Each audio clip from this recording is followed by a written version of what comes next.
Hello. Hello. It's so fun.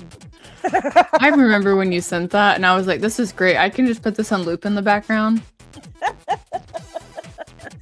So excited. We've waited so long for our first episode of Plot Holes and Payoffs. We're very excited to be here. I, of course, am Danny. And this over here, this lovely lady, my cohort, is Miss Kara Brown. It is I, the Caro. Thank you for having me. Thank you for making a podcast with me, by the way. I know. We've been waiting for this for so long. And what better way to kickstart our year-long journey, our goal of making our own film, than through this podcast and talking about some of our favorite things ever created. And starting off with talking about Firefly. Oh, yeah. Right? I'm glad you let me bully you for this. Bully me. Yeah. You twisted my arm so hard. Like so hard. Tell the people what we're doing here, like what our plan is. Well, our plan is to discuss with our special guest the first episode of Firefly, which I wanted to start off strong with that because I found it to be really great with pacing, dialogue, and it did a lot of showing without telling. And then the way that the plot twist happened within the show was what I thought was really well done. So I wanted to focus on positive things instead of coming out the gate being like, this is trash, and throwing things down around. And what's our goal? What do we really want to do? What I want to learn of this? I want to learn because if we're going to make a film one day, I want to learn from experts in the field, which is why we bring on our special guests to talk about these things. So that way they can be like, that's a great take, but I'll be like, oh, I'll just take some notes. And we do have an official Plot Holes and Payoffs coffee mug. We do. It's very cute. We do. Mm-hmm. It is. And hold on, I pressed the wrong button. We do have a mug for it. I thought I had it pulled up, but I don't. So that, shame on me. I'm not prepared. I thought I was prepared. I'm not prepared. So well, let's plug it. Let's plug it halfway through. We'll work on that later. Yeah. But it is there. It is there. I promise. And we can get into that. But today we're talking about Firefly, and we're talking about Firefly with our first special guest. You know him. Everyone loves him. It's absolutely impossible not to love this guy. He's so awesome. Ladies and gentlemen, Mr. Robert Meyer Burnett. Hello. What an intro from two lovely ladies. I assure you, on social media, I am not loved. Oh, it's okay. I'm not loved either. It's fine. I want to join. We should form our own club. We should. It's called the Salty Troll Club. That's what we'll call it. There you go. I was happy to be asked back. We had so much fun the other day on our impromptu stream. I was incredibly intimidated. What? That's so. You wrote me afterwards that you were. I'm like, what? What? You're so much smarter than me. Thank you. But you're like so much smarter than me. I'm just older. It's not the intelligence, it's the mileage. Oh, to paraphrase old Indiana Jones. Don't look out or look down on the wisdom, man. That's important. I tell my kids all the time, there's a big difference between intelligence and wisdom, and it's impossible to get that wisdom without experience. That's important stuff. I've just been thinking about this stuff for way too long. I just know the difference between playing D&D for so long. I have never played D&D. What? Never. Wow. Never. I'm gonna make you play now. It's not for a lack of desire. It's more of just, kind of. You would be so into it, like not to derail too much, but like the last game I played, it was like an alien space game, and I was playing the synth, and I got killed by the Cthulhu starfish thing. And so because it was a live stream that was happening, and so the chat raised enough money to resurrect me because that's what they were doing, and I got brought back as the cat on the ship. And so I spent a whole 4 hours pretending to be a cat. So I was pawing around and being kind of like, my servants have brought me tribute. I guess they can pet me. Only one time. If you pet me twice, I will bite you. When somebody bit me twice, But I really think it's something that you would get into, given how deep into your characters you get. Yeah. Yeah. I'm gonna Kara do it. says, I'm gonna contact. Kara says I'm a kinesthetic writer. So when we have editing sessions, like when we have editing sessions, I have a habit of like line reading. Like I will act out like she becomes the characters. We played Stardew together. When she read the dialogue, she was like reading it as the character. It's like a stage play. It's like I'm so entertained. I'm like, this is different. Like, let's go. Listen, if I write a character named Bob who's wearing a gas tank for a sex machine ball cap, you just gotta do the voice. You know? Yeah, do it. You know what I'm saying? All right, Caro, tell everyone the rules for super chats. Oh, the rules for super chats. I don't remember where we put the price thing at. Do we have it somewhere? Is it in the chat? I don't think it's in the chat. You do. Listen, it's been a crazy week. All right, listen, it has. Guys. We are preparing for MegaCon next week, and it just got even crazier. So, Thursday, you guys got to come see us. We got Nerdrotic and D-Day Cobra. They're going to be at the booth, right? Oh, and then Friday is going to be Eric, July, and Critical Drinker, right? Yeah. And then Saturday is the busiest day. So if anybody's there on Saturday and I have like this wide-eyed, intense look, I'm probably on hour 12 of my 18-hour day. Just because we have somebody at the booth all the time and I have to do line management. If you've never been to a convention, people turn in, I say this, I'm not even gonna say it gently. People turn into cattle in the sense that they don't know how to like respect personal space. They walk through lines. They start coughing on you. Like it brings out my middle school teacher like that. And I'm kind of like, excuse me, that's not what we do here. And it's like, oh, I just thought, no thinking, you can't even do that. Just move away. Don't touch anything. Stay. Listen, I have been, and I'm not making this up. I have actually been praying to God, like, please God, don't let me get weird and mean and Karen-y. Just let me be normal and not hit people. Please, God. Please don't let me embarrass You're going to have a good time. Last year, so I always have a crazy clientele, right? And so last year, bless this poor man. He actually came back to the booth after the whole thing to hug me. But this guy, I saw him and I was watching him from the booth because I was doing, line management, and he stumbled and I was like, oh no. And then he fell and I was like, oh no. And then his head hit the concrete and I was like, oh no. And then he didn't get up and I was like, oh. And so like I ran over because as soon as like he fell down, people pulled out phones to record him. And I was like, oh no, we're not doing that. And so I basically like made a human shield, and then there was a security guard that was there. So she called for the paramedics, and then 2 other people were trying to help like hold the line because people were freaking nosy. And I was like, please keep walking. Don't stare at him. We're not having a good day right now. So paramedics came and took him away, and then they're like, okay, you can go now. And I was like, okay. So I went back to my line management. Eric was like, where are you? I was like, I don't know. Some guy fell down. Oh my gosh. Yeah. Okay. Anyway, so back to the super chat. So I thought it was something like if you give it $2, give Caro a $2 super chat, what are you gonna do? So $2 is a hot take. So you can do $2 and ask anyone here for a hot take, right? Okay. All right. And then was that it? No, $5 we have to defend something we don't like. Okay. Yeah. So, and then for $10 we have to act out something, we have to act out something, but I don't have anything for you guys. So we're going to stick with the $2 and the $5 today. And then if we hit a benchmark of $30, Danny and I will do something special for you after the stream.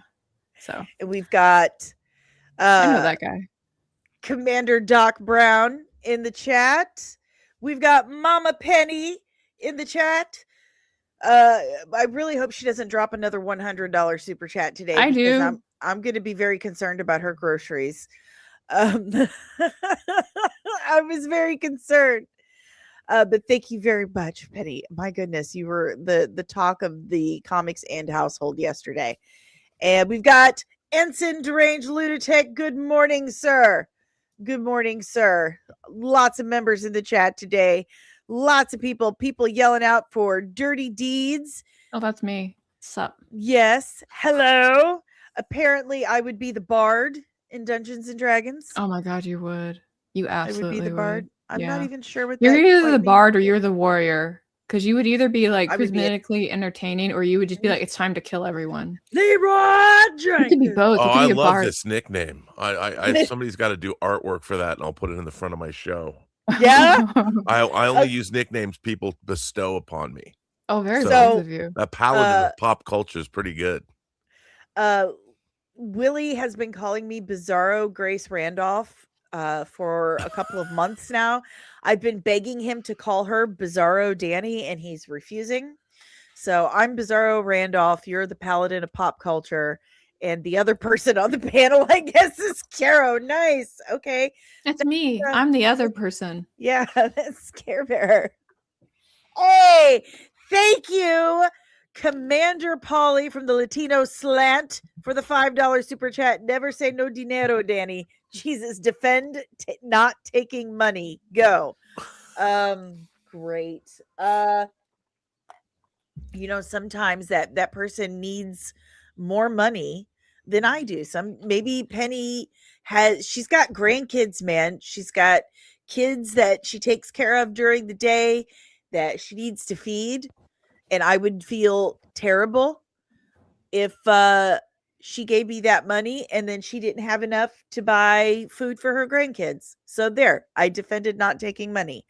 And we got another $2 super chat from Commander Polly for Robert Meyer Burnett. $2 hot take.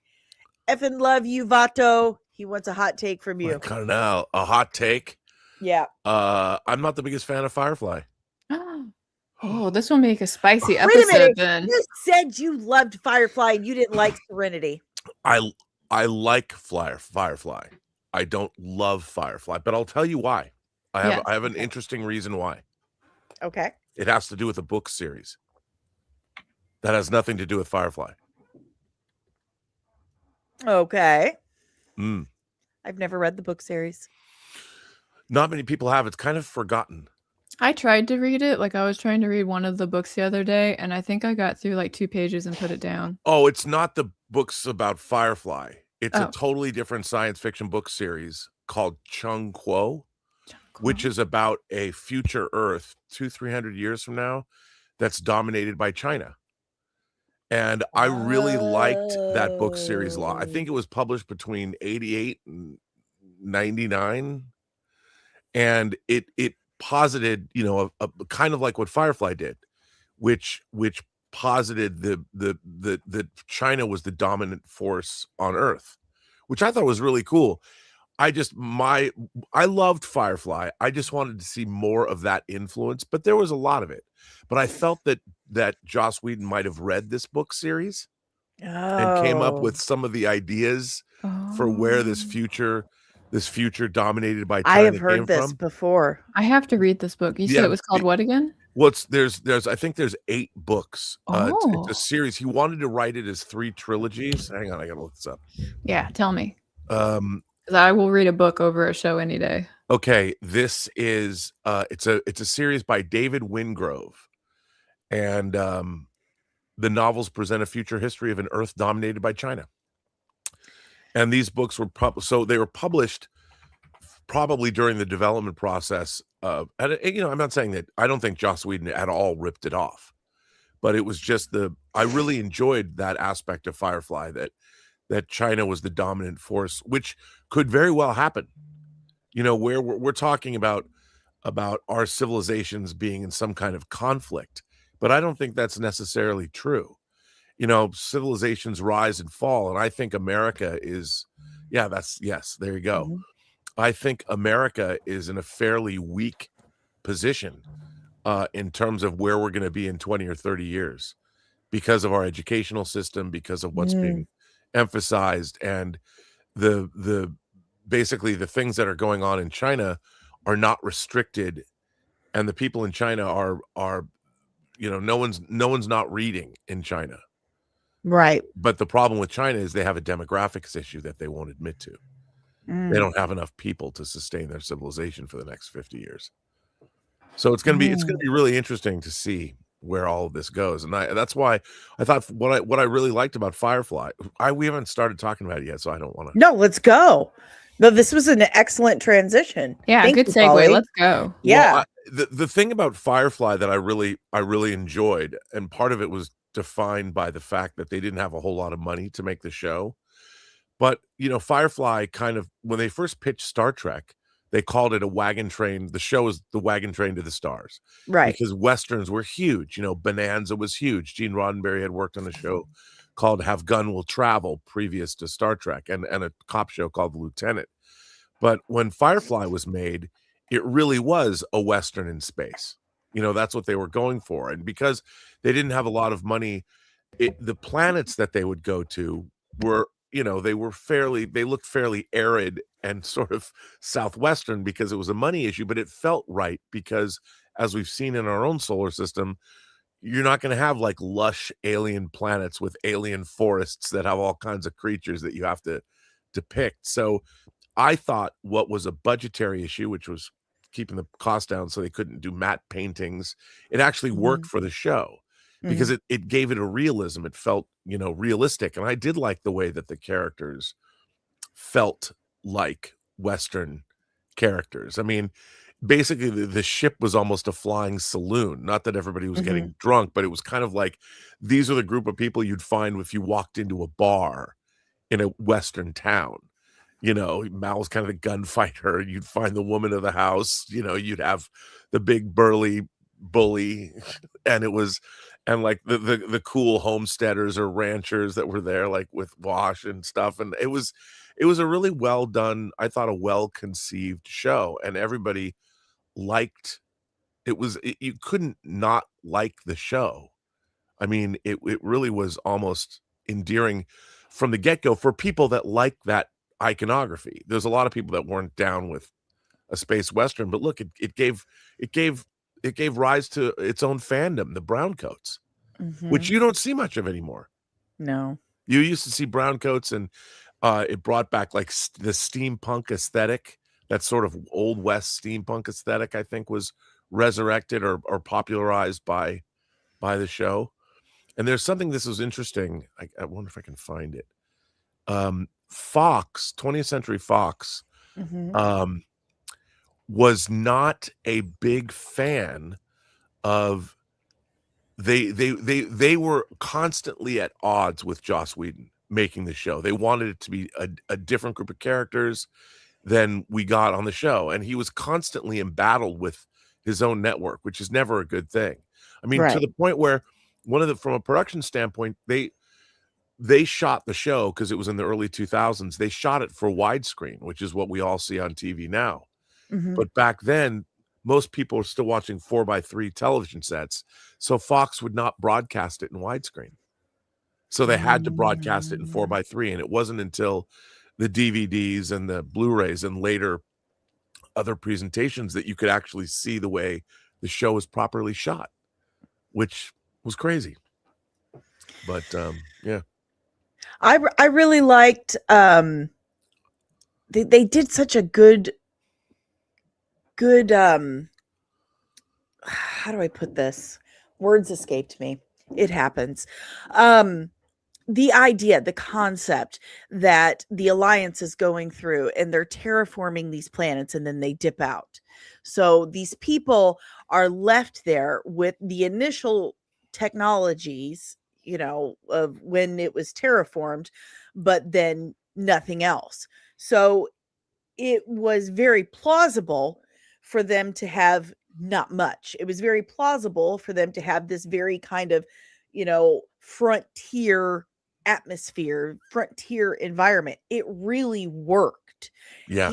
They really did. And it wasn't Joss Whedon, it was Tim Minear too. Tim Minear did an amazing job on this production. And I see a lot of people say, oh, well, you can't bring this back without Joss Whedon. I would have to say, I think we could do it with Tim Minear. I mean, people have a really hard time working with Joss. Apparently, there seems to be a lot of issues working with him, and he's been a great writer. He has been an amazing writer. I would be remiss in not giving credit where credit is due. He's a phenomenal writer, especially with dialogue, as Caro and I love to talk about. But Tim Minear is a genius in his own right, and what they came up with this shitty alliance that goes through and, terraforms these planets, dumps people there, and, says, okay, you do all this stuff, grow this food or whatever. We'll come by once a year, pick it up, and we're not really going to give you much. It really created that Old West environment that made it very believable. And that was one of my favorite aspects. Like, that was genius. That was really, really smart. Like, I don't think I could have come up with that. That's why you're you and I'm me. That's why you're you know, and I'm me. Another thing that the show did in terms of the network didn't even air the shows in order, in their original order. Originally, the 2-hour pilot Serenity they didn't want to air it as the pilot, so they aired The Train Job as the first episode of the series, which was the second episode after the pilot. So it was really the third episode if you're watching hour-long shows, and they would preempt the show, and so it never had a real chance to connect with audiences the way other shows would, which I think is a real shame. And back then, it should have fit right in with Fox because they had great success with things like the X-Files. And so you would have thought that they would have been more amenable, and I think Buffy was on that network too, right? So Buffy was that not Fox? I think that was you like Channel 10 UPN. Or something. Yeah. It was UPN by that time. It was WB and then UPN and eventually CW. Right. So, yes, right. That's right. It transitioned through all of that. But Fox was really nervous about space shows because they thought it was all going under because of what was going on at that time with the Star Wars prequels. They thought, oh, well, people just aren't interested in space content right now. And Star Trek was on decline. Enterprise was airing, and they didn't like they didn't like how Enterprise was going. They didn't like how the ratings for the ending of DS9 went. I mean, that was called Deep Sleep 9 at the time. So yeah, people, the network executives were like, well, it's obviously people just don't like space stuff right now. Well, that wasn't entirely true. You're fools. Yeah, it was just we didn't like shitty space things. Hello. So we do have an $8.99 super chat. I saw that. We want to. Let's see. Sorry, Kara, I didn't know who you were. It's okay. I don't know who I am either. The panel should defend why Danny should be called Bizarro Randolph. Danny, you should be called this because it's funny and it makes money. That's my defense. Your voice is much more silky smooth. Bless you. I'll allow it. I can't stand her voice, so I'll take it. I've never met her or streamed with her. I've really tried hard to get blocked by her. I feel like that's a badge of honor, and it's not happened yet. So I guess I've not made it. I've been watching her for a long time. I have no animosity toward her, but I was a little annoyed by her Project Hail Mary review. I'm annoyed by very many of her reviews. I have no idea who this is. That's okay. It's fine. Okay, I'm better off. Yeah. Yeah. I always love when people are like, do you know this person? And I'm like, I'm busy working. Wow. How do you not like the Super Mario Brothers movie? Okay. Like, I don't get that. And then I just can't. I can't get it off onto that tangent. It's a totally different show. Anyway, Caro, what do you love about Firefly? Like, what drew you into it? Like, what's your thing with Firefly? I really like the subtle tension between characters and how they still work together. My favorite character on the show is probably Shepherd Brook. Just because on one hand he's trying to be the moral compass on the ship, but like when stuff has to go down, he's like one of the first people. It's like time to get the rifles out, and I was like, Shepherd Brook, like calm down. Got some really cool moments in there. But it's the dialogue is really good. The character tension and how they work through the tension is really thought out and well done. And I think one of the things that really makes it work isn't so much like the script writing itself, but it's like the chemistry between the actors as well, because you can tell like they work really well together. And I guess there was some drama originally because they had another person that was supposed to play Inara, and like when she came on to do the readings, like the chemistry wasn't there, so they like replaced her with the girl that did end up coming in. And I thought it was Rebecca Gayheart. Rebecca Gayheart, yeah. Was it really the Noxzema girl? Yeah.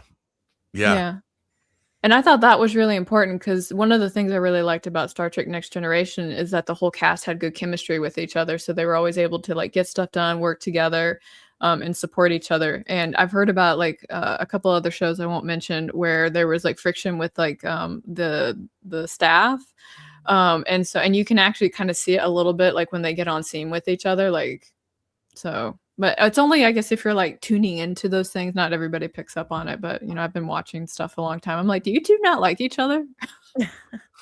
This was Morena Baccaran's first acting job. Oh, was it? Yeah, she nailed it. Ever. Yeah, she did. She's amazing too. And that reminds me of how Fox just absolutely just screwed with the marketing on this.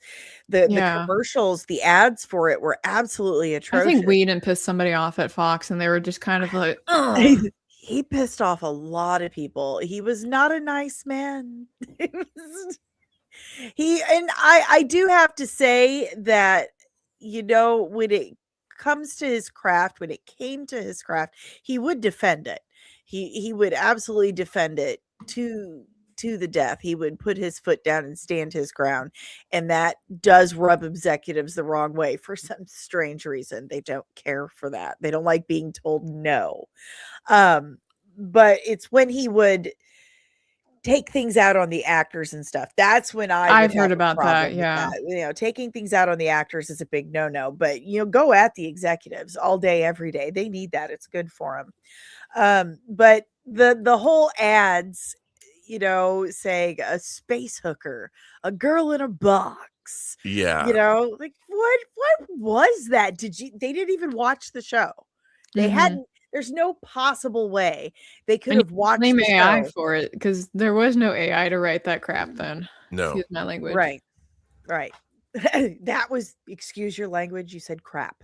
I know, but you're I don't. You know what? We didn't establish the profanity limits before we started. So now I'm just like, I said a bad word, so here we go. Oh, we're after 7 minutes in, so we're fine. Okay. We're fine. Okay. Do you know that Neil Patrick Harris auditioned for Simon? Did he really? Yeah. Oh wow. River's brother. That would have been so different. Yeah. So different. I can't even picture it. No, but I'm a huge Neil Patrick Harris fan, so. Oh yes. He's oh yes. I mean, when he shows up in things like Gone Girl, I'm like, wow, you crushed it. He really is that good. He is so good. And I know that he and Joss Whedon are friends. They did that Dr. Horrible's sing along. Oh, I love that. It was great. Yeah. No, that was fantastic. Like I still watch it every now and then. Like I pull it up and I like sing along. So one of the things that Caro and I are really big on with Firefly, with Joss Whedon's writing, especially in Firefly, is his ability for, ensemble development, character development, and dialogue. His dialogue is just absolutely incredible. Like how does that work? Pardon me. You've noticed that after Buffy and Firefly, you see a lot of projects try to really mimic his style of the snark and the one-liners and stuff, but they seem to really miss the mark. They're just giving it to everybody. But the genius, I think, with Joss Whedon's dialogue was that it was character specific. Mm-hmm. It was very character specific. they all had their lines, they eventually each one of them would have a one line that would get a chuckle out of you, I don't or want to like, explode. Yeah. Right, something like that. But it was definitely in their style. Like Wash was very class clown, and Kaylee was very girl next door. Jane was very He was the evil. Can I perfect himbo trust? with a gun. Yeah, exactly. And Mal was the hard-nosed, believe it or not, he was the hard-nosed leader of the entire group. And Simon, of course, was the kind of fish out of water. He was the audience, really. He was learning the verse Bob, for yeah. us. Yes, Bob, he was yeah. the Bob. And later we see, the DC gets him, and they're like, we like those one-liners. Give it to everybody. It resonates still today. I mean, people are still trying to write like Joss Whedon wrote in Buffy and Firefly and Dollhouse and Angel.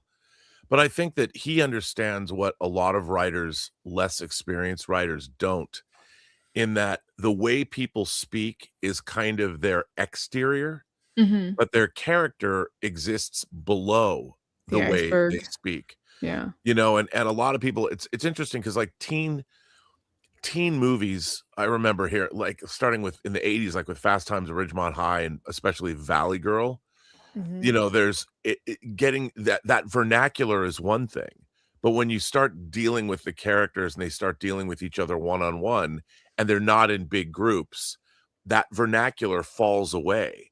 So people can converse with each other in a much more measured way. And so a lot of people just think that vernacular becomes character. And that's why they can't write the way Joss Whedon writes, because he does great snark, he does great one-liners, he does great bon mots and asides, which are great. But then when two characters are in a moment where they have to relate to one another as people, that stuff falls away. And he's very good at having characters really open up and share themselves with each other. Yeah, and be vulnerable. And that's a sign of a great writer. And I think, somebody told me this a couple months ago and said that one of the problems, and they use this as an example, as a metaphor, but they said one of the problems with modern television today is the writers that are writing TV, the people that are writing The Simpsons today are the people that grew up watching The Simpsons. So they didn't learn the craft. They learned how to write Simpsons episodes one step removed, where the people that were writing Simpsons episodes in the beginning were educated people. They knew a lot about the world around them because they didn't just watch The Simpsons because it didn't exist. And their experience of the world was imbued, Matt Groening's comic work, and then the writing staff that he assembled around him were people that had, they came from Ivy League schools or like Madison, Wisconsin, writing for The Onion or something. And nowadays there's not a lot of people that have that experience. Television writers went into writing TV, and that was their vocation. And then once you get in that, you go be a writer's assistant, and then you work your way up. But that doesn't mean you have much to say. All what you have to say is you're going to bring all the TV you've watched.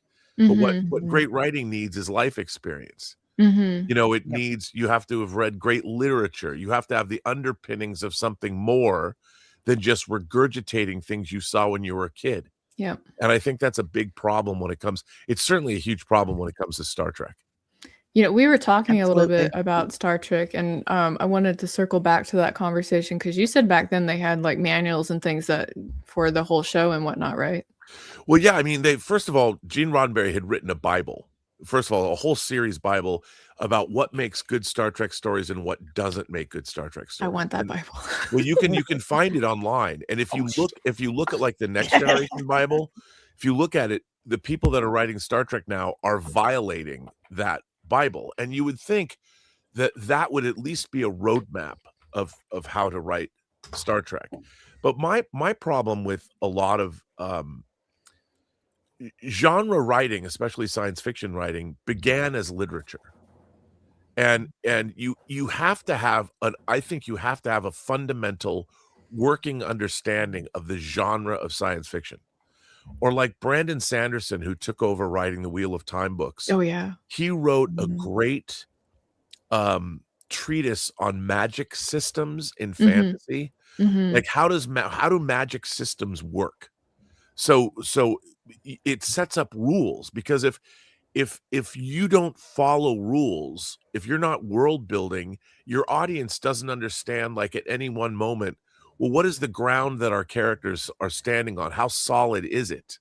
And I don't mean like the literal ground. I mean, if they walk into a situation, if you don't understand the parameters of that situation, then the story becomes nebulous and boring. The audience isn't able to navigate along with the story that's being told to the characters, how this is going to work.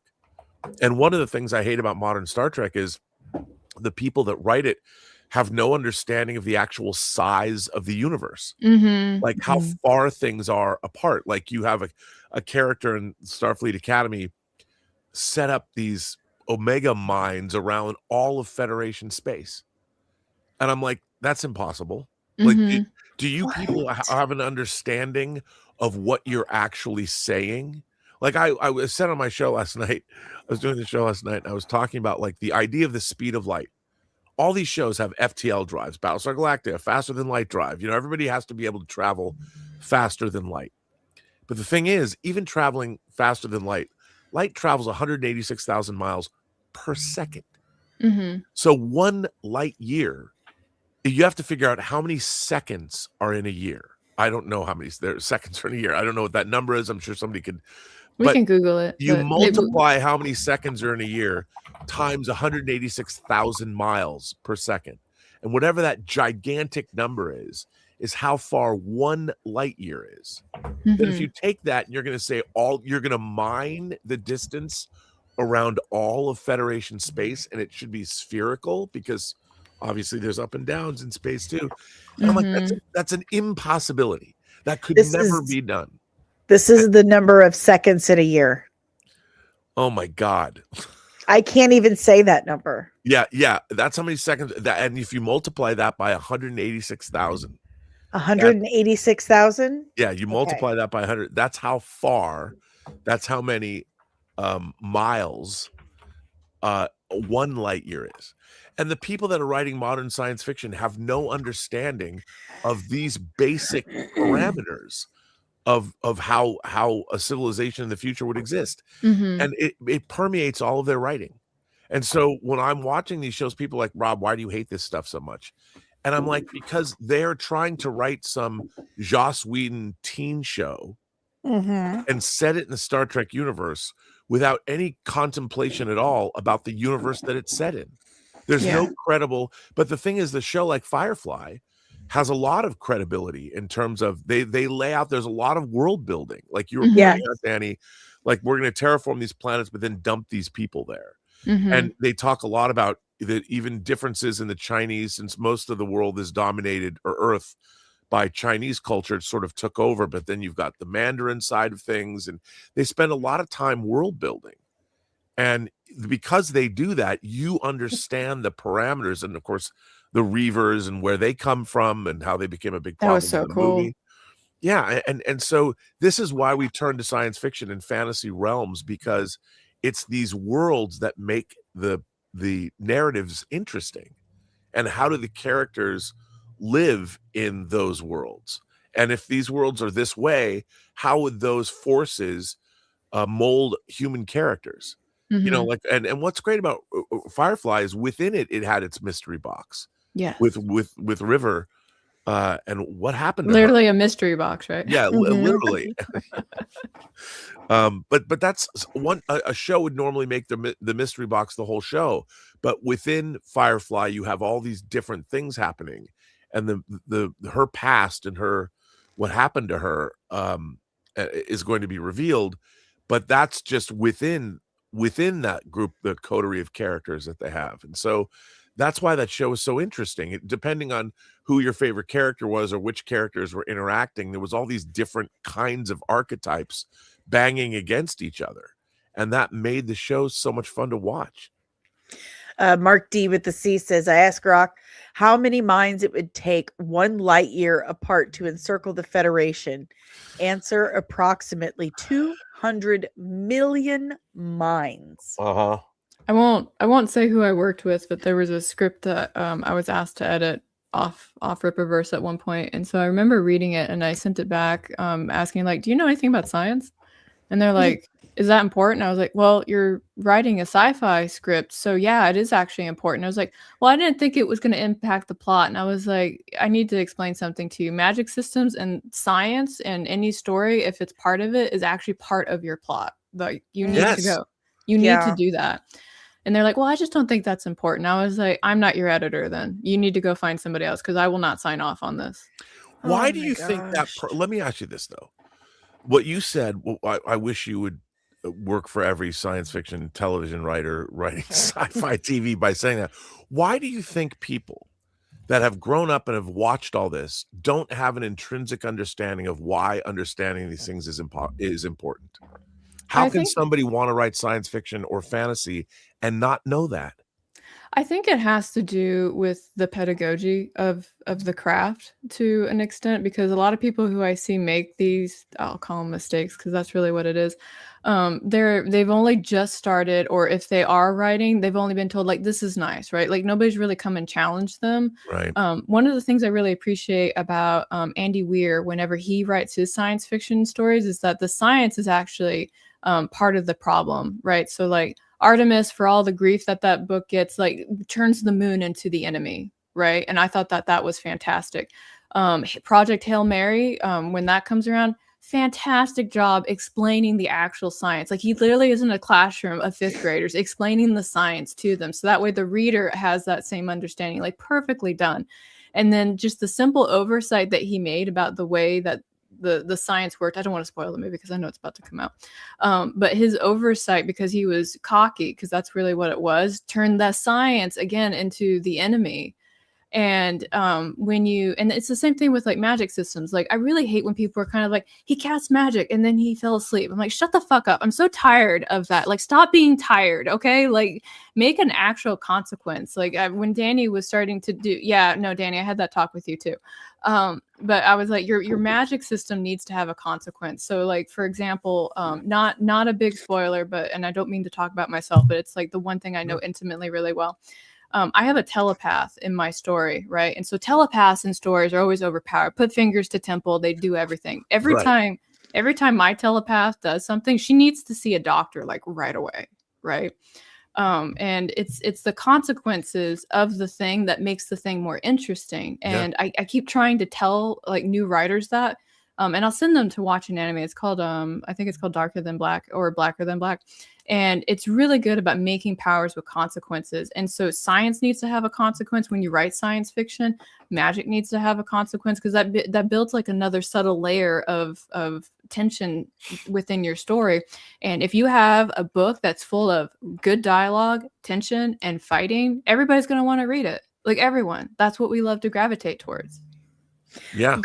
Going back to the explaining the science, and then we've got a super chat. Explaining the science. Star Trek has always been amazing at that. And Captain, you don't understand. Amazing. Data's great at that. Right. And they always had a scientific consultant on set, on location, every single time to make sure that it aligned with our theoretical physics, with our current theoretical physics. And it seems like they've like, out the window. We're doing magic now. Like it doesn't matter. Nope, magic. And to kind of piggyback off what Kara was saying, I'm only using what I'm writing about as an example because I'm intimately familiar with it. In my book, in my comic, Veiled Legacy, the brother is an engineer and he builds these weaponized prosthetics, but no one else around him is an engineer. So it helps that his sister and his friend, they're not engineers. They don't understand this stuff. How does it work? He has to explain it to him. So now we know how that science works. We know how the stake launcher works and comes out of there because he has to teach her how to use it because she just punched things. Why is that so hard for modern writers in television shows to figure that out? All you have to do is have one person who needs to be taught, one person in the room who like picks it up and like instantly breaks it or something, who doesn't know you click pen, make work, teach, like that's I think somebody had the comment that answers this. I think it was this. Nope. Loki. Nope. Okay. This one. I blame public education. Which is shocking. It's shocking how little people know these days. Yeah. Yeah. It really is. And I did a video about Star Trek had made us smarter. Star Trek taught us so much, not just about science, but about literature and art. It was absolutely impressive how they did it. And if you look at the average IQs from the 60s when it came out, all the way up until when Enterprise went off the air, average IQs steady went up. Oh, while Star Trek was on the air, and then it stopped. Gen Z is the first generation that has less intelligence than their parents do. In I blame 100 modern years. Star Trek. I blame modern. Wait for the COVID babies to come into circulation. I don't want to. Yeah. Sure? Well, I mean, and that's another thing about the genre of science fiction and fantasy, and to a certain extent horror, is that it requires, first of all, you're talking about something that's outside of yourself. It's outside of the realm of your own experience.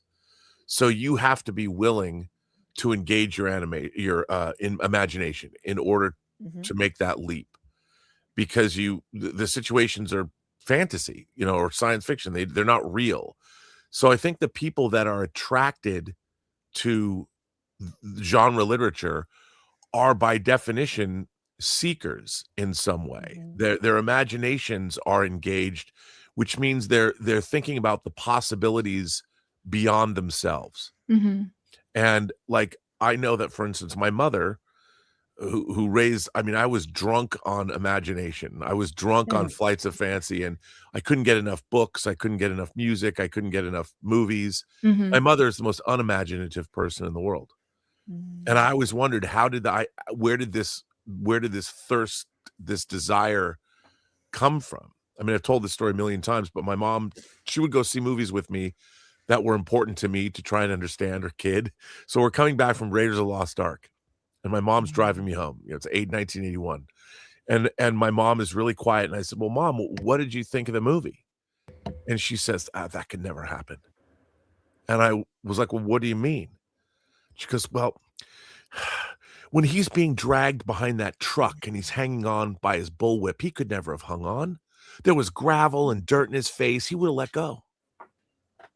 And I'm like, that's a practical issue. Dirt in the face. That was something. I said, Mom, what about the Ark of the Covenant coming open and vanquishing the Nazis, the power of God, wiping the slate clean, but leaving Marion Ravenwood and Indiana Jones open? And she's like, well, that's biblical. That could happen. But it was the practicality of the dirt in the face. And that was the difference between my mom and I. I'm like, okay, and I get it, because there's a lot of people that are practically minded, and they can't make those leaps. They're watching things, and the first thing they'll immediately key on is something that's not possible. Yeah. And I've often wondered where do those people come from? They come from very grounded places. Because I mean, if you think about it, like Star Trek was one of the first places to actually like showcase having a tablet, right? And originally there was like, there's no way they can fit a whole computer into something like that. And I mean, like, I'm holding it right now, right? Yeah. Like pioneering future technology. And it's just the fact that because we could imagine it, we were like, let's make it happen. Well, and people were influenced by that, like communicators. It was like people thought, if we're going to have communications devices, maybe the first, I mean, I bought a Razor, one of the first Razor phones, simply because it flipped open, 20 years ago. I'm like, I got to have that. And every time I opened that phone, in my mind, I heard the chirping noise of a communicator. Okay, we have 3 super chats to read, so let's get into them. Number 1 for $9.99. The Gilkman returns. Hale started watching the show a couple months ago. It's fun.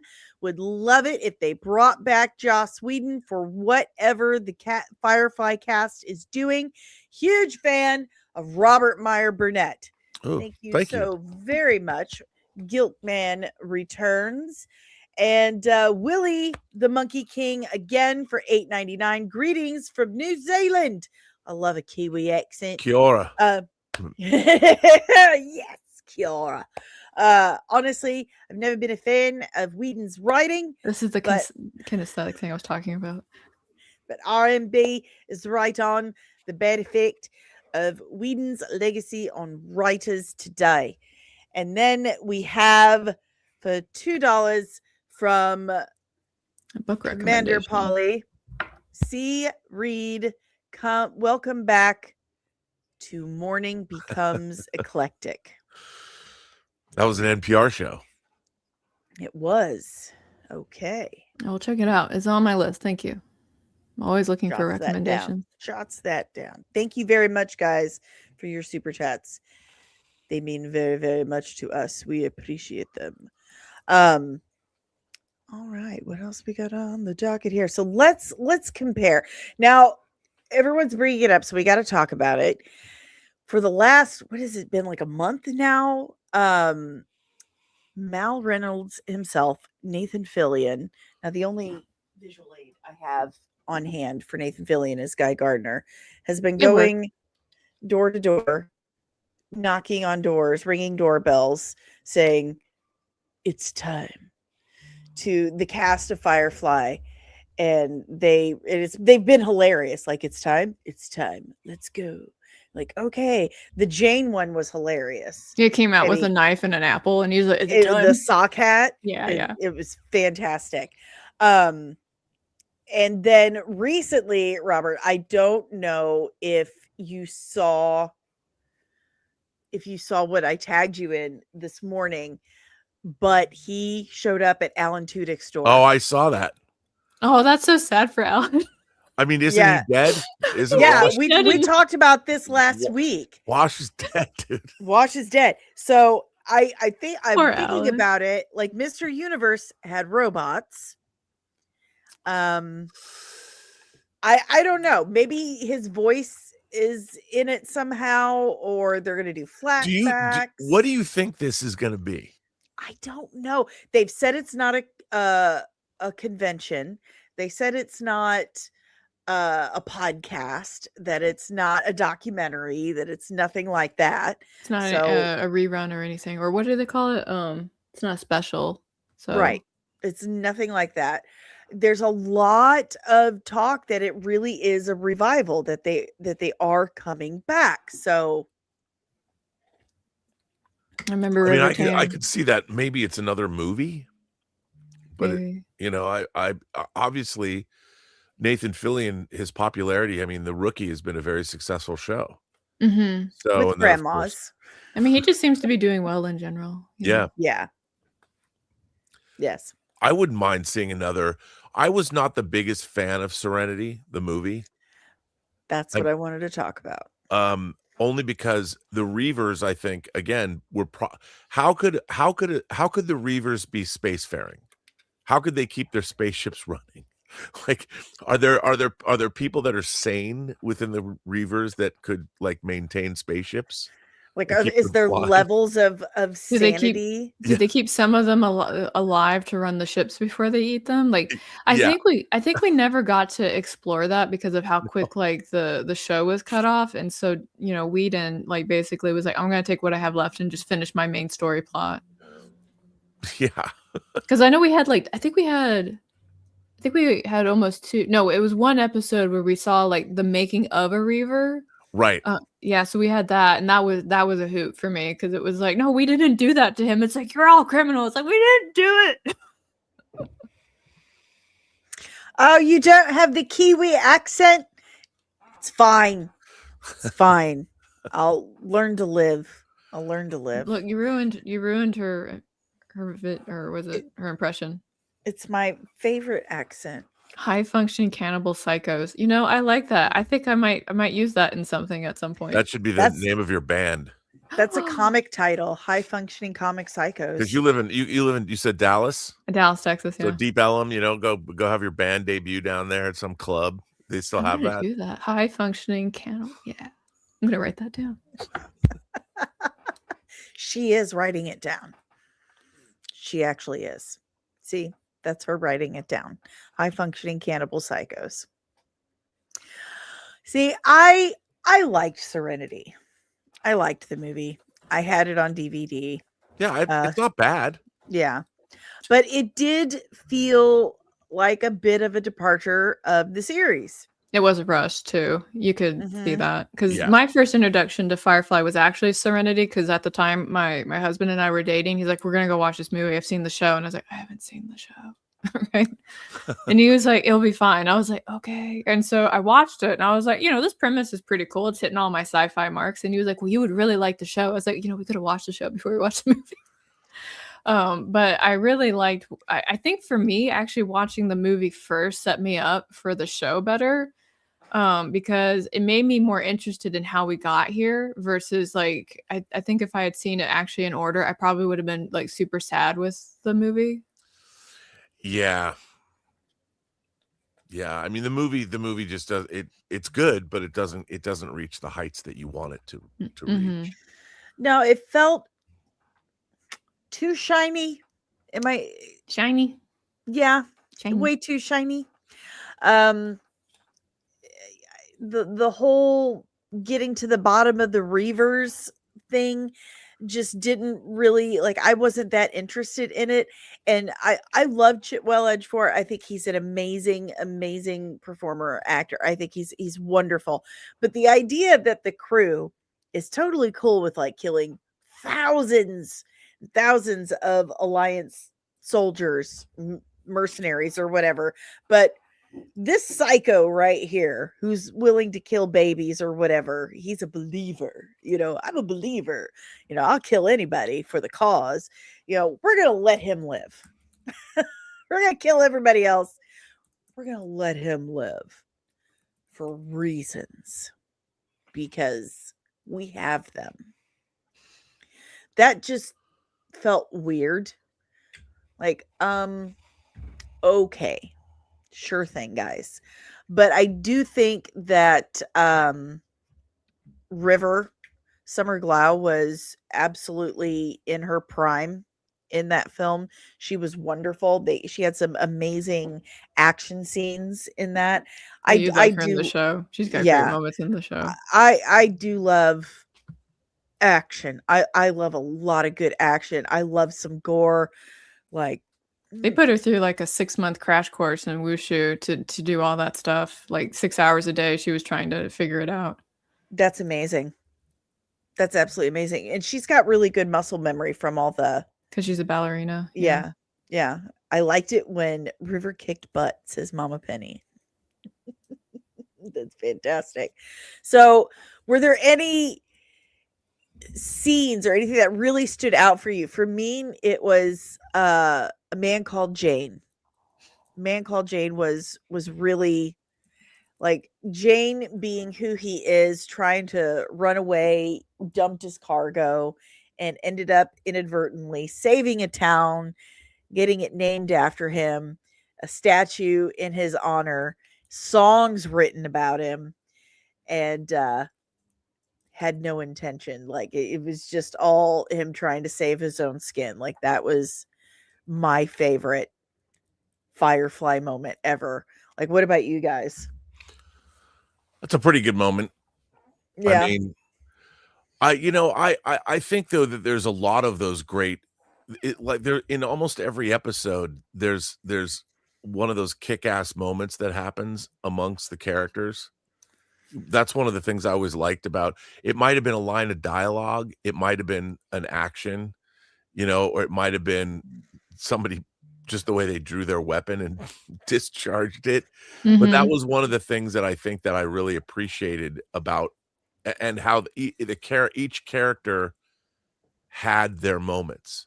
It wasn't like they reserved a moment for. I mean, look, the characters were all who they were, but they all got to shine. There was never a character that was not able to have, whether it was an emotional beat, an action beat, some kind of a beat. And I really liked how that was sort of spaced out with the characters, and I thought they handled that ensemble really, really well, which I think was one of the reasons the show succeeded. I think for me it was Zoe. I'm gonna hold this thought for a minute because I want to circle back to it. It was the scene where Zoe had to go and negotiate the release of two of their crew, and she was told, well, you can pick your captain or your husband, and like in a minute she was like, it's my husband. Like, why was that even like a thought, right? And the reason I really like that is because I want to say, like, in modern depictions of women in media and stuff like that, like you don't see that kind of devotion as much, right? It's always it's painted in some weird conflict thing. So like for me, I was like, no, hell yeah, because I would do that too. It's like, sorry, boss, like it's my husband, like it's no contest. But the thing I really like about Zoe is how she and the other females on the ship are all a foil for each other as well. Because you have Zoe, who is the strong female warrior type. You've got Inara, who is the soft, graceful type. And then you've got Kaylee, who is like, the cute next door girl type. And it's like these three that work together really well, but they also foil against each other really well. I agree. I need more of that. Yeah. I really enjoy, and this is something we've talked about, you and I have talked about before, is we miss characters where girls are girls. Yeah, I think that's why K-pop Demon Hunters is popular as it is, because even though they're fighting demons, they still have extra girly moments where they're like couch, couch, couch, couch, which is going to be my warrior cry after MegaCon. But they watch cute videos together, they go to the spa together, they do sympathy crying with each other, right? And it's like, but in modern depictions, they're kind of like a woman is a man, but without, but with tits. And it's like, no, we're not. We're not. We are absolutely not. Okay. Like our brains function differently. Our priorities are different. And, and I even say that as somebody who grew up in the military and then went into the military, because I know that there's times when I have to man up to do the job, but that doesn't change like what my core functions and, wants are. Why do you think that's become, that there's been sort of this weird, like one of the things that I've always liked, for instance, about the movie Aliens, is that Sigourney Weaver's character, the character of Ripley, her femininity is what allows her to survive that whole experience. And at the end of that film, you literally have two mothers, even though her daughter died in hypersleep, but Newt has become her de facto daughter. And then you have the alien queen protecting her brood, and they're literally squaring off in front of one another. And that was so cool. One of the things that I always thought was so great is that the strong female characters that we grew up watching, their femininity was always front and center, and it wasn't weakness. It gave them strength that men didn't have because they weren't women. And now when you have this girl boss energy, women are just analogous to men. There's the differences aren't there. And it was Ripley's empathy that allowed her to strap on a flamethrower and walk into the lair of the female, the mother of all xenomorphs. And it was like, Hudson wouldn't have done that. He would have run the other way, and that was, I think that's something that is something to be celebrated. But now there's this sort of great equalization that wants to happen, and now Firefly would be criticized for, I guess, what would you call it today? Well, she's just an OnlyFans model. So she's a socialator. She's a hooker. And they called her that on the TV commercials, but that was a trope. But she's unapologetic about it. which I always loved about that. And, she's getting by with the power that she has that other people don't. And it's it's a very weird thing what we've done to female characters. Yes, we have stolen the real feminine power away. You can make a strong female main character, a female hero, in using actual female abilities, female powers, and they've stopped doing that. And something Caro and I have talked about, and Bo DeMaio and I have talked about, is a lot of times what happens is that character's written for a man, and they're like, oh no, we got to check this box, it's got to be a woman. So I really want to make it a screw this woman. model, so let's just do a Yeah. change. Like, Yeah, just change it up. And so women end up kind of getting the short end of the stick. We get the blame for it sucking, for it being shit. And then we also don't get anything recognizable of ourselves at all.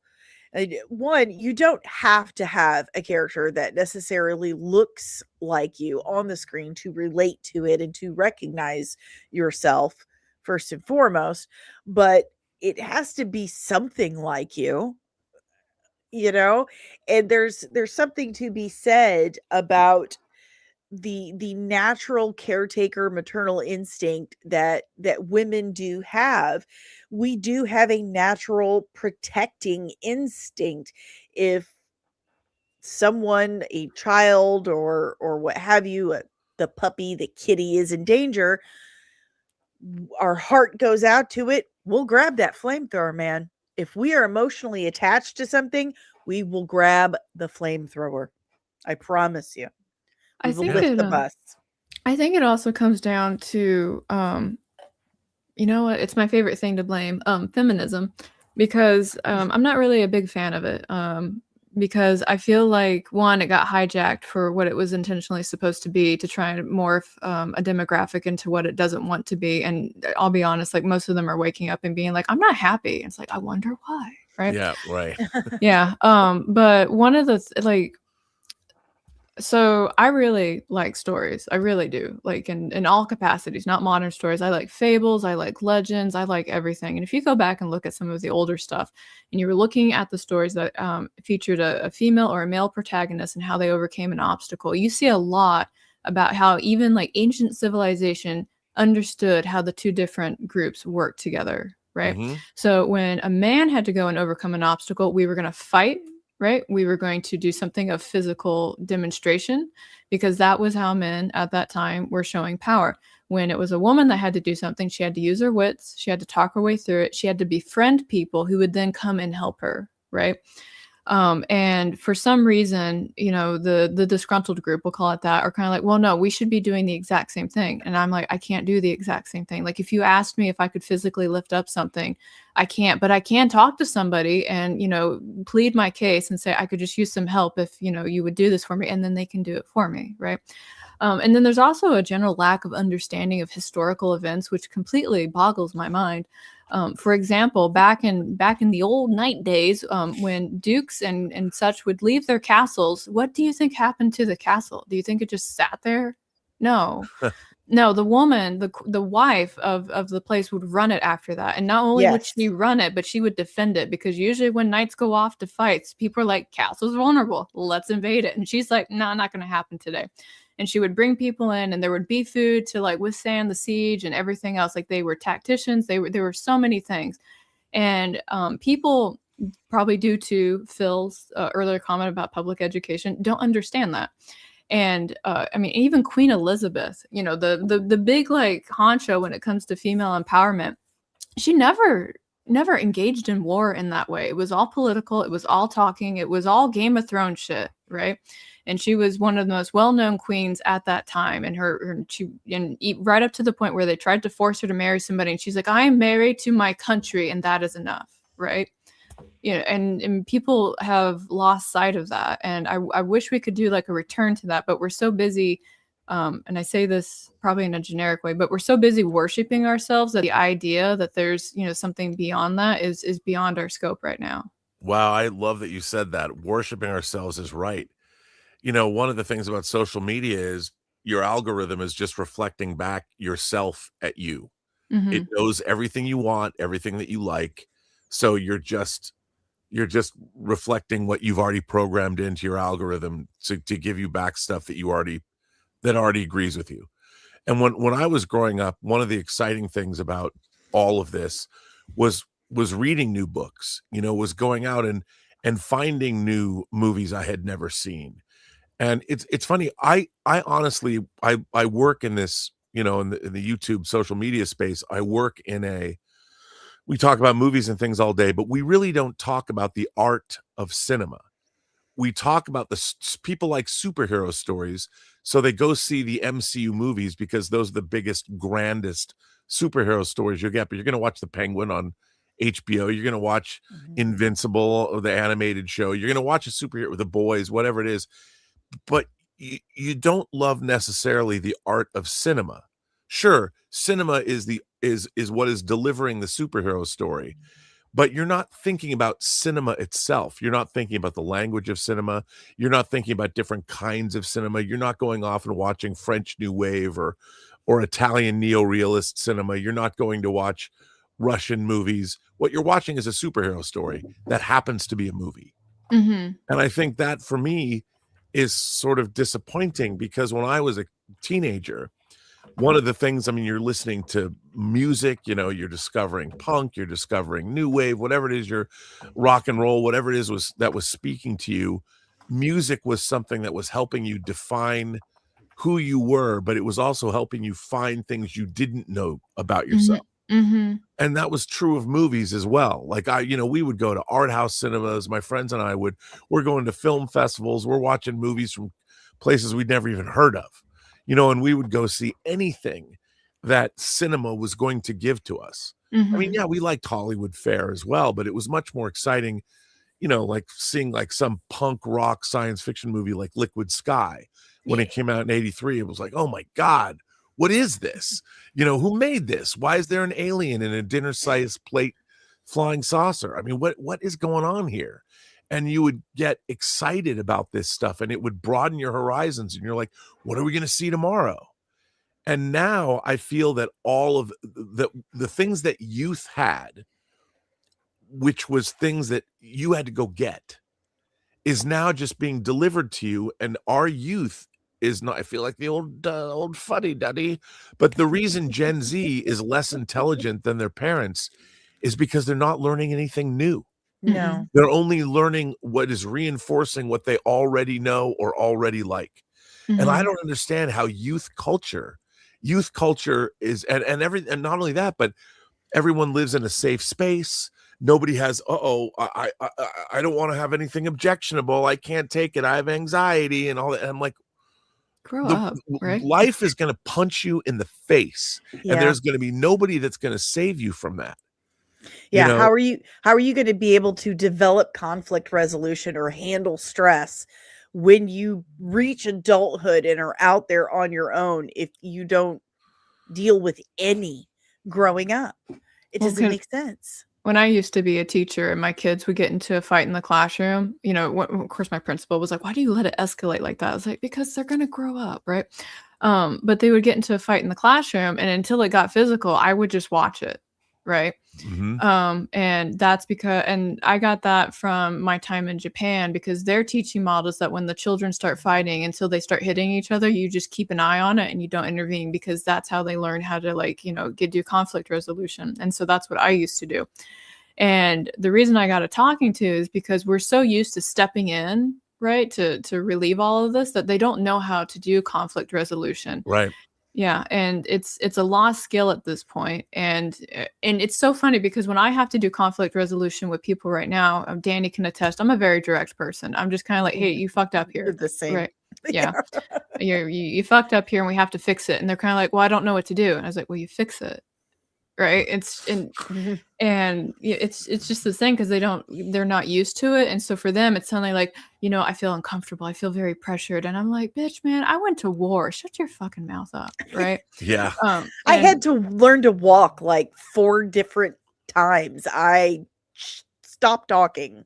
But then that turns into a question about relative suffering, right? Because I got into it with one person because there's like, oh, I had this one thing happen. It was traumatic. And I was like, that's nothing. It's like, no, it was a big deal to me. It's like, I think I need to slap you or something. Like, you need a point of reference. You need more life experience. Yes. Like what our guest was saying.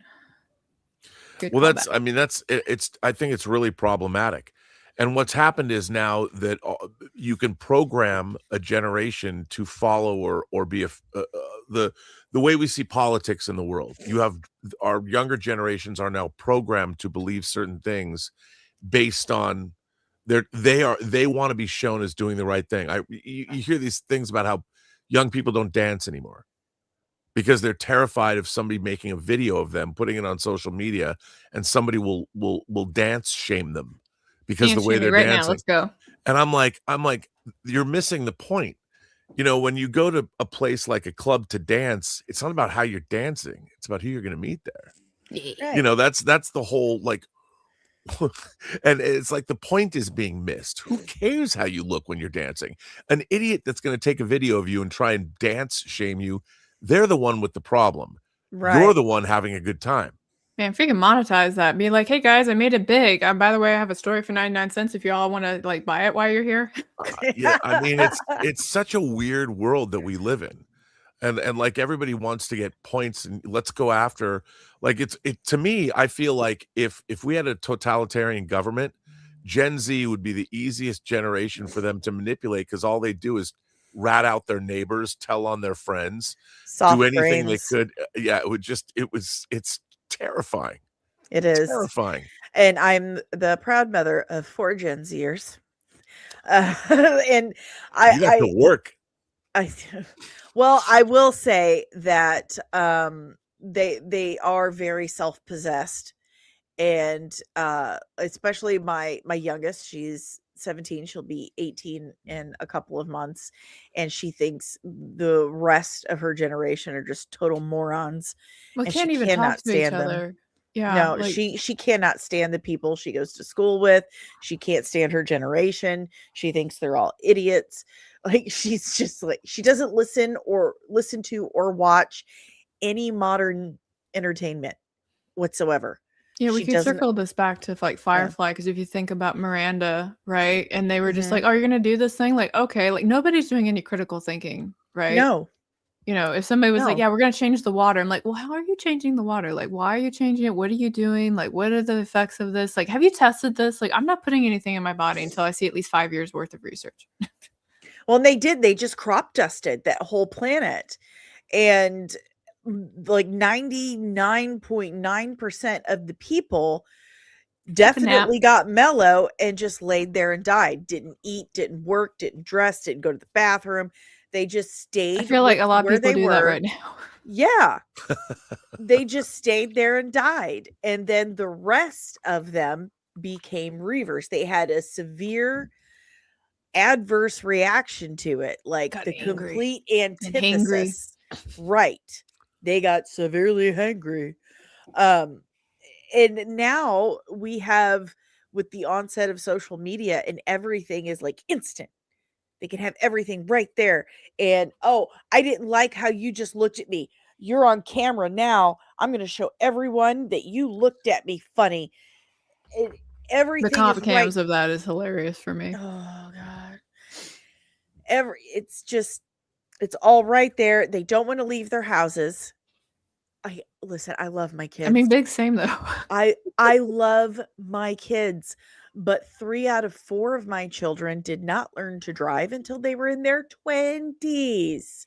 They were in their 20s. I could not force them to get out of the house and want to learn to drive. I told one of my sons, like, have you heard of girls' vagina? Have you heard of that? It's a hell of a motivator.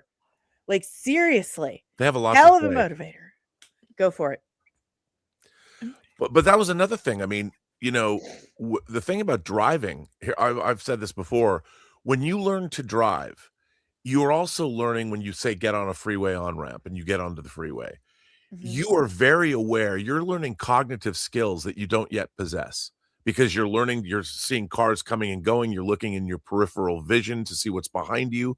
And then you're also becoming very hyper aware that you're in a machine that's hurtling down the freeway at 65 miles an hour, where the potential for death can happen at any minute. And so you are teaching yourself with every drive you make, and then you pull into a gas station, you learn etiquette at the gas station. You might interact with people. You might, something's going to happen. You're very aware that you are part of a system and you're part of a world that exists outside of yourself. And these are lessons that you're not even aware that you're learning. And by not learning how to drive and just being, and what happens when you drive, when Uber picks you up? You're back on your phone. Yep. When you're driving, you're looking at the world. You're whether you're aware of it or not, you're driving through city streets, you're seeing buildings, you might see a restaurant, that looks interesting. You're seeing mountains in the distance. In Los Angeles, you can go from the ocean to the mountains in a 2-hour drive, and there's all different kinds of things that you see. And now, if you don't drive, you are missing out on that cognitive evolution, call it that. And when we were 16 years old, everybody, first of all, they taught driving in school. It was a class. And everybody on their 16th birthday went and got their license. It was a rite of passage. And then what did you do? You borrowed the folks' car, you went and picked up your friends, and you drove them to get pizza, or you went into a movie or something. But it represented an evolution in your life. You now had freedom. Right. Go steal some cigarettes. God. Yeah, 100%. But that's the thing. Or now you have a mobile love shack. You always have some place to get busy. The drive-through movie looks really tempting right now. I mean, kids don't even want to do that anymore. No. And no. Oh, sorry, go on. Oh, go ahead. Sorry. I was going to pose a question to you both, because the one thing I'm kind of hearing as we're discussing this is the engagement and distraction, right? So do you think that there might be a thing going on where people are afraid to be alone with their thoughts right now? Yeah. 100%. Yeah. Absolutely. Absolutely. But it's because they don't know how. Like, I really think that being alone with your thoughts is a skill. I mean, when we were younger, when I was younger back in the day, like if you came home and there was nothing to do, we didn't have the internet, you'd have to go figure out something to entertain yourself. Like sometimes you'd just go out and take a walk, or you'd go call a friend up and take your bike and go to their house or whatever. Nowadays, there's not one moment where you ever have to be alone with your thoughts. You pick up your phone, you play a video game. You never have to be alone and make a decision for yourself. And be bored. Caro wrote a blog recently about the importance of being bored and how it actually heals your brain. It's like your muscles healing after a workout. Yeah, for your brain. I was reading up on a study about cognitive overload back when I was going to college and stuff like that. And I was trying to figure out how to prevent cognitive overload, because I'm always in a state of cognitive overload.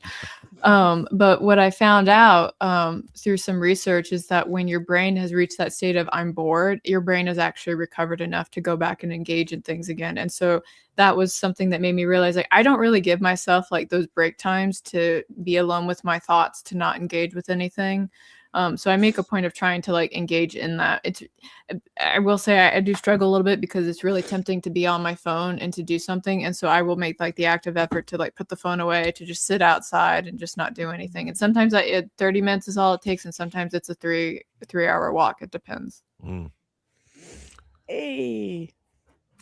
That's my favorite bard. Hello. Hey, I have to go soon because I have to go to John Campia's show. Oh, we have to end soon anyway. Yeah, he says that right when I'm getting ready to say, okay, so we've got to wrap up. Yeah. He's psychic. I apologize. No, That's okay. No, Don't thank you for setting up boundaries as well. That is very appreciative. But thank you so much for joining us for our first episode of our new podcast, Plot Holes and Payoffs.